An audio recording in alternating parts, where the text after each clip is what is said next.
గరికపాటి వారినైతే చాలా దారుణంగా మాట్లాడాడు అన్వేష్.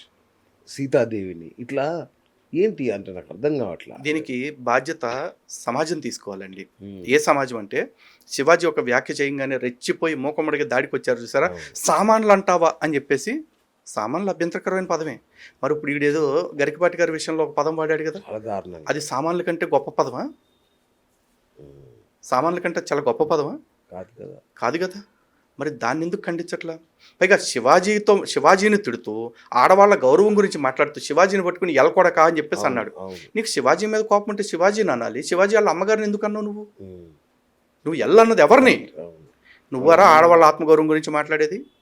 ఈ ఊరకొక్క చెప్తే ఇప్పుడు నీతులు మనం వినాలా? హ్మ్. దేశాలు దాటేసి ఈతలు కొడుతున్నాడు, మనకొచ్చి నీతులు చెప్తున్నాడు. అతని వెనక ఎవరైనా నడిపిస్తున్నారా? ఏంటి అతను సడెన్‌గా ఈ మార్పు ఏంటి అతనిలో? సడన్‌గా ఏం లేదండి. వాడు చైనా పోయి చైనాని ఎందుకు పొగిడాడో వాడికే తెలియాలి.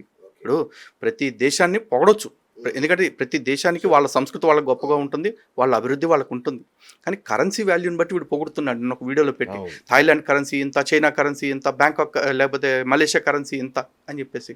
అరే ఆ దేశాలన్నీ కరెన్సీ వాల్యూ పెంచుకోవటానికి పనిచేస్తున్నాయి. హ్మ్. భారతదేశం ఫస్ట్ మన మూలాల నుంచి మనకు వచ్చిన వాల్యూస్ని కాపాడుకోవటం కోసం ఎక్కువ ప్రయత్నం చేస్తుంది. అవును. ఆ వాల్యూస్ పేరే సనాతన ధర్మం. కరెక్ట్. అందుకని మేము డబ్బుకు వెంపర్లాడట్లా. అవును. అభివృద్ధి అంటారా? 140 కోట్ల జనాభా భారతదేశం అనుకుంటారు. కాదండి. భారతదేశం 140 కోట్ల మనస్తత్వాలు. 140 కోట్ల మనస్తత్వాలు ఎప్పుడు ఒకేలా ఉండవు. ఈరోజు చైనా ఉంది. చైనా మనకంటే ఎక్కువ జనాభా అయ్యి ఉండొచ్చు. కానీ చైనాలో ఎవరికి స్వేచ్ఛ లేదు. ఎవరికి కూడా ఇష్టం వచ్చినట్టు బతికే అవకాశం లేదు. గవర్నమెంట్ ఏం చెప్తే అది చేయాలి. గవర్నమెంట్ ఎలా చెప్తే అలా బ్రతకాలి. భారతదేశం అంత స్వేచ్ఛనిచ్చిందిగా. కాబట్టేగా అనసూయ గారు నేను నా ఇష్టం వచ్చినట్టు వేసుకుని తిరుగుతా అన్నారు. లేకపోతే శివాజీ గారు ఇప్పకు తిరగొద్దు అని కూడా చెప్పారు. ఇది ఆవిడ స్వేచ్ఛ అయితే ఇది ఈయన స్వేచ్ఛ. ఆవిడ స్వేచ్ఛకు మాత్రమే గౌరవాన్ని ఇస్తాం, ఈయన స్వేచ్ఛకు గౌరవం ఇవ్వనంటూ అదంతవరకు కరెక్ట్. ఈ రోజున అనసూయ గారికి కాదు, ఎవరికైనా చెప్తున్నానండి, ఒక ఆడబిడ్డ తనకు నచ్చిన వస్త్రధారణ చేసుకునే అవకాశం తనకు ఉంది. వాళ్ళు చీరలు కట్టుకుంటారా, బురఖాలు వేసుకుంటారా, మోడర్న్ డ్రెస్లు వేసుకుంటారా, బికినీలు వేసుకుని తిరుగుతారా, వాళ్ళ ఇష్టం. కానీ నా ఇంటి ఆడబిడ్డకి అమ్మ నువ్వు ఆ బిడ్డలాగా బికినీలు వేసుకుని తిరగొద్దు అని చెప్పే హక్కు స్వాతంత్రం నాకు ఉండదా? 100%. ఎందుకంటే నా ఇంటి బిడ్డకి ఏదైనా కష్టం వస్తే నా గుండె కదా ఫస్ట్ బాధపడేది. నేను చెప్తాను. ఇప్పుడు ఇప్పుకు తిరుగుతాననే వాళ్ళు నాకు ఆ స్వేచ్ఛ ఉంది అన్నప్పుడు కప్పుకు తిరగమని చెప్పే ఇదే స్వేచ్ఛ నాకు ఉండదా? భారతదేశంలో గరికపాటి గారికి ఉండదా? శివాజీ గారికి ఉండదా? మీకు ఉండదా? ఉంటుంది. అయితే మీది స్వేచ్ఛ కాదు మాది మాత్రమే స్వేచ్ఛ అంటుంటే మాత్రం ఖచ్చితంగా అది నా స్వేచ్ఛ మీద దాడిగానే నేను భావిస్తాను. నా స్వేచ్ఛని కంట్రోల్ చేయాలని నువ్వు ట్రై చేస్తున్నావంటే ఇది హిందుత్వం మొత్తాన్ని అదుపు చేయాలని చేస్తున్న మాఫియా దీని వెనకాల పనిచేసింది అంటాను. ఏ ప్రవచనకర్తని కూడా అమ్మో ఆడవాళ్ళ వస్త్రధారణ గురించి మాట్లాడినా, ఆడవాళ్ళకి మంచి చెప్పినా మన మీద దాడి చేస్తారేమో, ఇక భవిష్యత్తులో వీటి గురించి మాట్లాడకపోతే బెటర్ అనే పరిస్థితి క్రియేట్ చేయాలనుకుంటున్నారేమో. నేను ముమ్మాటికి చెప్తున్నా, భారతీయ స్త్రీలు, హిందూ ఆడబిడ్డలు ముమ్మాటికి సంప్రదాయ వస్త్రధారణ ధరించాల్సిందే. అయితే ఈ బాధ్యత ఆడవాళ్ళది మాత్రమే కాదు, మగవాళ్ళకు కూడా ఉంది. మగవాళ్ళు కూడా సంప్రదాయ వస్త్రధారణ ధరించాలి. సంప్రదాయ వస్త్రధారణ అంటే చాలామంది ఏమనుకుంటారు, పంచెకట్టు లేకపోతే చీర, లంగా, ఓణి ఇదే అనుకుంటారు. కాదు, శరీరం మొత్తాన్ని చక్కగా దాచిపెట్టుకుని ఏ వస్త్రమైనా సరే, జీన్స్ టీషర్ట్ కూడా సంప్రదాయ వస్త్రమే. ఆడవాళ్ళు వేసుకుంటారు, వేసుకోండి నిరభ్యంతరంగా. అలాగే మీరు ఏదన్నా షార్ట్స్ వేసుకోవాలనుకుంటున్నారా, ఒక లిమిటెడ్ సైజ్ వరకు వేసుకోండి, అది మీకు కంఫర్ట్. ఎందుకంటే ఈరోజు నా స్టాఫ్ ఉంటారండి, నా స్టాఫ్లో వాళ్ళందరినీ కూర్చోబెట్టేసి మీరందరూ చీరలే కట్టుకుని రావాలి, ఇలాగే కూర్చోవాలి అని నేను అనలేను. ఎందుకంటే నేను బయట తిరుగుతుంటా, వాళ్ళ ఆఫీస్లో మార్నింగ్ నుంచి ఈవినింగ్ దాకా కూర్చొని వర్క్ చేయాలి. వాళ్ళకి ఏ డ్రెస్ కంఫర్ట్ ఆ డ్రెస్లో కంఫర్ట్గా కూర్చోమని చెప్తాను. బట్ ఆ కంఫర్ట్లో నాకు డిస్ట్రాక్షన్ ఇచ్చేదో లేకపోతే ఆఫీస్కి ఎవరైనా వస్తే వాళ్ళకి డిస్ట్రాక్షన్ ఇచ్చే డ్రెస్సింగ్ నేను యాక్సెప్ట్ చేయను. అది నా రూల్. అలాగే నా ఇంట్లో కూడా ఒక రూల్ ఉంటుంది. ఆ రూల్స్ నా ఇష్టం ప్రకారం ఉంటుంది. నా ఇంట్లో నేను ఏం చేయాలి అనేది నన్ను రాజ్యాంగం నియంత్రించలేదు. రాజ్యాంగానికి కూడా వ్యక్తి స్వేచ్ఛకు వచ్చేపాటికి ఒక పరిధి ఉంది. అంటే మనోడు అంటాడు పంచ కట్టుకుంటున్నారా మీరందరూ అంటాడు. అదే చెప్తున్నానండి, ఇక్కడ చాలా మంది పంచ చీర అనే దగ్గర అయిపోతున్నారు. అక్కడ శివాజీ చెప్పిన మాట చాలా క్లియర్గా ఉంది. అమ్మ చాలా సంతోషంగా ఉంది, నువ్వు మంచిగా చీర కట్టుకుని వచ్చావు. అలాగే హీరోయిన్స్కి కూడా చెప్తున్నాను, ఇక్కడ వరకు ఓకే, మరి ఇక్కడ వరకు వద్దమ్మా, అది మీ సేఫ్టీకి మంచిది కాదు. ఇదే మాట శివాజీ చెప్పిన మాట. సామాన్లు కనపడేలాగానే ఒక అభ్యంతరకరమైన పదం వాడాడు అన్నారు. బహుశా సామాన్లు అనే పదం కాకుండా నీ ఒళ్ళు కనిపించకుండా లేకపోతే అవయవాలు కనిపించకుండా అంటే బాగుండేది. కానీ ఫ్లోలో ఒక్కోసారి కొన్ని పదాలు వచ్చేస్తుంటాయి. ఇప్పుడు ఈ లోఫర్ కొడుకు పేరేంటి, నాన్ వేసిన గడు క్షమాపణ చెప్తూ కూడా ఏదో ఫ్లోలో వచ్చేసిందిలే అని చెప్పేసి అన్నాడు పొద్దున. మరి నీకు ఫ్లోలో వచ్చినప్పుడు శివాజీకి రాకూడదా? నిన్ను మాత్రం క్షమించేయాలి. నిన్ను క్షమించకపోతే 2026లో క్షమించిన వాళ్ళందరికీ అష్టదరిద్రాలు పట్టుకుంటాయి అంట. వాడు చెప్పిస్తున్నాడు. మళ్ళీ ఈ పిల్లి శాపనార్థాలకి ఎవడు భయపడేది లేదు. కానీ మరి శివాజీ ఫ్లోలో వచ్చేసిందని చెప్పేసరికి అయిపోయింది వివాదం.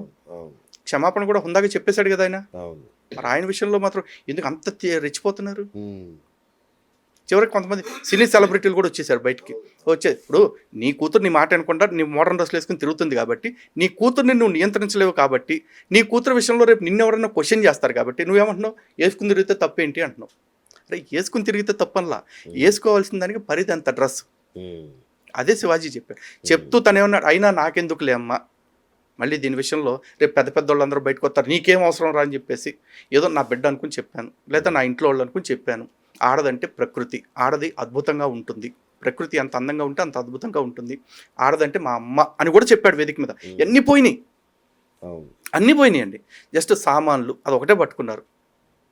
అంటే సమాజం ఎంత వాంటెడ్ మాకింగ్ చేస్తున్నారో చూడండి వీళ్ళు. అంటే నాగబాబు గారు లాంటి పెద్దవాళ్ళు కూడా బయటకు వచ్చారు కదా ఈ విషయంలో. పెద్దవాళ్ళు అంటే ఏ రకంగా నాకు తెలియట్లేదు. వయసు వస్తే పెద్దవాళ్ళు, లేకపోతే ఆస్తి ఉంటే పెద్దవాళ్ళు, పాపులారిటీ ఉంటే పెద్దవాళ్ళు అని నేనైతే అనుకోవట్లేదండి. ఇప్పుడు ఆయన కూతురు ఎలా ఉన్నా ఆయనకి ఇష్టపడటం తప్పు కాదు. నా కూతురు ఇలా ఉంది కాబట్టి ప్రతి ఒక్కళ్ళు కూడా ఇలా ఉండాలి అని కోరుకోవటం తప్పు అంటాను. ఓకే, నాగబాబు గారి స్వాతంత్రం, నాగబాబు గారి కూతురు స్వాతంత్రానికి నేను అడ్డు రావట్లా. కానీ మేము చేస్తున్నాం కాబట్టి ప్రతి ఒక్కళ్ళు ఇలాగే చేస్తేనే బాగుంటుంది సమాజం అని చెప్తున్నారు చూసారా, అది తప్పు. నాగబాబు గారు ఎన్నోసార్లు చెప్పారు నాకు దేవుడు అంటే నమ్మకం లేదు అని చెప్పేసి. దేవుడు అంటే నమ్మకం లేనోడు, నాస్తిక భావజాల మనస్తత్వం ఉన్నవాడు మేబీ ఇలా ఆలోచిస్తాడేమో. కానీ మేము దేవుడిని నమ్మేవాళ్ళం అండి, ధర్మాన్ని ఆచరించేవాళ్ళం. మేము ఆ వ్యాఖ్యలు తీసుకోలేము. మా దేశపు ఆడబిడ్డలను, ఎందుకంటే ప్రతి ఒక్కళ్ళు మాట అంటూ ఉంటారు, నేను నా దేశాన్ని ప్రేమిస్తున్నాను, భారతదేశం నా మాతృభూమి, భారతీయులందరూ నా సహోదరులు అనుకుని నా అక్క చెల్లెలకి నేనే శుద్ధులు చెప్పుకుంటా. ఎందుకంటే రేపు కష్టం వచ్చినప్పుడు అక్క చెల్లి పరిగెత్తుకుంటా నా దగ్గరికే వస్తారు కాబట్టి. ఈరోజు కూడా భారతదేశంలో ఒక ఇష్యూ జరిగిందండి, నిర్భయాది. ఆడవాళ్ళందరూ రక్షణ కోసం నిర్భయ చట్టం కావాలని చెప్పి చేయించారు, అభయ చట్టం అని చెప్పి తెచ్చారు. దిశ చట్టం అని మొన్న రీసెంట్గా ఏదో తీసుకొచ్చారు, దిశ పోలీస్ స్టేషన్లో అని పెట్టారు. ఈ చట్టాలన్నీ ఎవరి రక్షణ కోసం పెట్టారు సార్? స్త్రీల రక్షణ కోసం. మరి మగవాళ్ళ రక్షణ కోసం ఇప్పుడు ఇట్లాంటి చట్టాలు ఎందుకు ఎవరు అడగలే? అంటే వాళ్ళు ప్రమాదంలో ఉన్నారు కాబట్టి. ఆ ప్రమాదం ఎవరి వల్ల వస్తుంది? నా హిందూ, నా ముస్లిం, నా క్రిస్టియన్, ఎవరి వల్ల కాదు. ఆడదాన్ని ఒక ఆట వస్తువులాగా చూసేవాడు, ఆడదాన్ని ఒక భోగ వస్తువులా చూసేవాళ్ళు, ఆడదంటే అనుభవించడానికి మాత్రమే ఉందనుకునే లోఫర్ నా కొడుకులు కొంతమంది ఆ పనులు చేస్తున్నారు. అలాంటి మతాలకు అతీతంగా ఖండిస్తాం. ఎవడన్నా హిందూ ఆ పని చేస్తే కూడా వాడు బెండు తీయాలని చెప్తాం. ఎవడెక్కడ ఎక్కువ. కానీ రక్షణ వాళ్ళకి అవసరం అవుతుంది, చట్టాలు వాళ్ళు కోరుకుంటున్నారు కాబట్టి జాగ్రత్తలు కూడా వాళ్ళకి చెప్తాం. ఎందుకంటే స్వేచ్ఛల్ని, హక్కుల్ని ఇచ్చింది ఇదే రాజ్యాంగం, మనకు బాధ్యతలను కూడా ఇచ్చింది కదా. మరి హక్కుల్ని, చట్టాలని కోరుకున్న వాళ్ళు కూడా బాధ్యతగా ఉండాలి. మళ్ళీ ఇక్కడ చాలామంది అంటారు డ్రెస్సింగ్ల వల్ల అత్యాచారాలు జరుగుతున్నాయి అని. 100 కేసుల్లో 99 కేసులు డ్రెస్సింగ్ వల్ల జరగకపోయి ఉండొచ్చు, బట్ ఒక కేసుకి ఆ ప్రాబిలిటీ ఉందిగా. ఇప్పుడు ఆ ఒకటి ఎవరికి ఎదురవుద్దో తెలియదుగా. కాబట్టి తోచిన సలహా ఒకటి చెప్తాం, అమ్మ జాగ్రత్తగా ఉండండి వేషధారణ విషయంలో అని చెప్పేసి. ఎందుకంటే ధర్మం అన్నా, దేశానికి చిహ్నం అన్నా వేషభాషలే. ఈ రోజున ప్రధాని నరేంద్ర మోడీ గారు వేరే దేశానికి వెళ్ళారనుకోండి, మన వాళ్ళందరికీ చక్కగా మినీస్, బికినీస్ వేసి తీసుకెళ్తారా మహిళా డెలిగేట్స్కి? ఎందుకు చీరగట్టి పంపిస్తున్నారు? ఎందుకంటే మన దేశాన్ని రిప్రజెంట్ చేస్తుంది మన వేషమే. కాబట్టి మన వేషాన్ని గౌరవించుకుందాం అని చెప్తున్నాం. అంతేగాని ఫుల్ టైం మీరు చీరల్లోనే పొట్లాలు కట్టుకుని ఉండండి, బురకాలు వేసుకుని ఉండండి నేను ఎవరు చెప్పట్లేదు. రైట్. అంటే ఇప్పుడు నాన్ వేషన్ లాంటి వాళ్ళు చాలా మంది దేశం దాటి బయటకు వెళ్ళి ఇష్టం వచ్చినట్టు మాట్లాడుతున్నారు. వీళ్ళ విషయంలో ఏం చేయొచ్చు? ఒకటండి, కానూన్ కా హాత్ బహుత్ లంబా హై అని చెప్పేసి సామెతలు చెప్తారు సినిమా డైలాగ్. కానూన్ కా హాత్ ఎంత లంబా అంటే కేవలం భారతదేశం బోర్డర్ వరకే. భారతదేశం బోర్డర్ దాటిన తర్వాత వీళ్ళు ఏం చేస్తారు? మాక్సిమం మనం కంప్లైంట్లు ఇస్తున్నాం, కేసులు పెడుతున్నాం, వాడు ఇండియా వస్తే చూసుకుందాం అంటున్నారు. సింపుల్ అండి, వాడి పాస్పోర్ట్ని బ్లాక్ చేయడం ఎంత పని గవర్నమెంట్ చేయాలి అనుకుంటే. కానీ చేయదు. చేసి వాడిని ఒక్కసారి దేశానికి పిలిపించేస్తే దేశంలో పోలీసులే తీర్పులు ఇస్తారో లేకపోతే హిందువులే చట్టాన్ని తమ చేతుల్లోకి తీసుకుంటారో మనకు తెలియదు. ఏమైనా జరగవచ్చు, కానీ ఖచ్చితంగా వెళ్ళేటప్పుడు వాడికి ఎంతో కొంత బుద్ధి అయితే వస్తుంది. ఇప్పుడు ఒక 2 రోజుల నుంచి ఈ అన్సబ్స్క్రైబ్ క్యాంపెయిన్ రన్ చేయగానే ఒక 2-3 లక్షల మంది సబ్స్క్రైబర్స్ అవుట్ అవ్వగానే పొద్దునకి వచ్చేసి క్షమాపణ చెప్పాడు. ఆర్గెన్సీతో కూడుకున్న క్షమాపణ చెప్పాడు. అదే ఇంకొక 5-6 లక్షల మంది సబ్స్క్రైబర్స్ పడిపోయారు అనుకోండి, కాళ్ళు పట్టుకోవటానికి కూడా ఆడే వస్తాడు.